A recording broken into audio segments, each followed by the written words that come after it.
In order to make the claim that Muhammad was descended from Ishmael, 8th century Muslim historian Ibn Ishaq invented a genealogy for him. This was, of course, done without a single historical reference that preceded Muhammad. Sadly, for Muslims, even today, Ishaq's genealogy trumps the one we received through Moses and the 1600-year record of the Old Testament.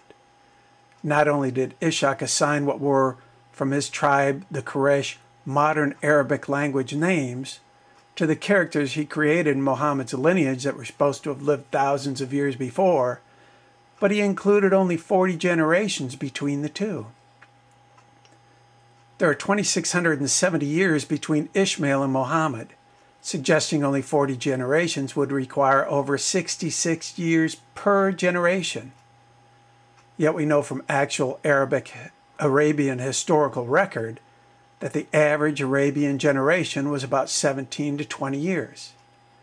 For example, the series of rulers in Saba and Himyar of Yemen begin with Karabalay in the 9th century BC and run through Matakarb III, king of Himyar, who was number 102, the last one in the series.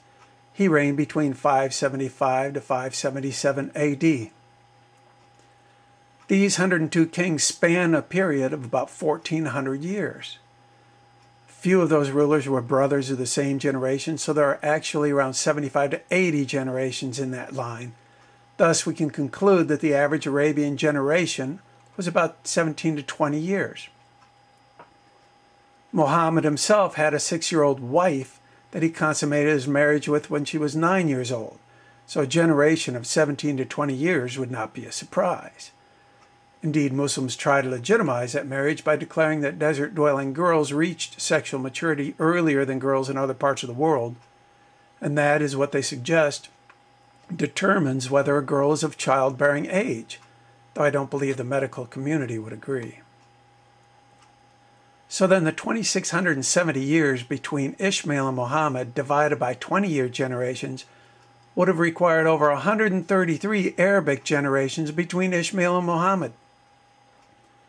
So Ishaq not only invented characters of a couple thousand years before and ascribed 8th century styled Arabic names to them, but also spanned 2,670 years with only 40 generations. However, according to many Hadith writers, Muhammad himself prohibited any tracing of his genealogy past the 17th generation. This is one reason that Ibn Ishaq was considered by the Muslim scholars of his time as being guilty of forgery and fabricating false genealogies. From Islam in Light of History. Long before Ibn Ishaq, Muslims who lived in Muhammad's own time also fabricated genealogies in an attempt to connect Muhammad to the descendants of Ishmael. Muhammad himself rejected all of those false genealogies, and he put limits regarding the genealogy of his ancestors. Imru bin al-Az wrote, Muhammad genealized himself regarding his ancestors until he reached al-Nadhr ben Kananeh. Then he said, anyone who claimed otherwise or added further ancestors has lied.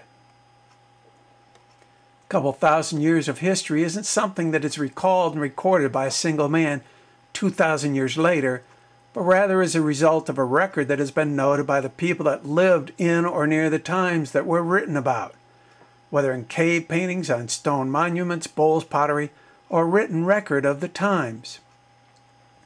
Yet Islamic tradition was recorded without a single reference to historical record that predated Muhammad.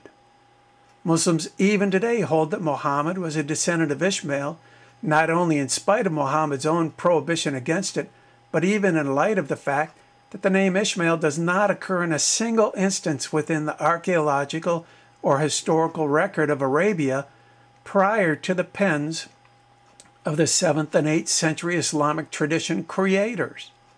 Compare that with the use of the name Isaac throughout the history of Israel, for example.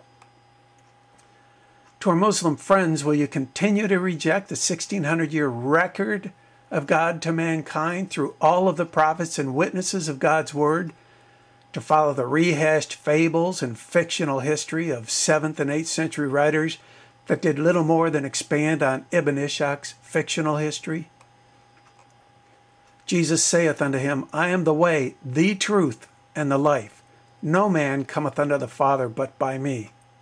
Please join us in the Islam Christian Forum at the first link to the right or below this video for discussion on this subject and much more.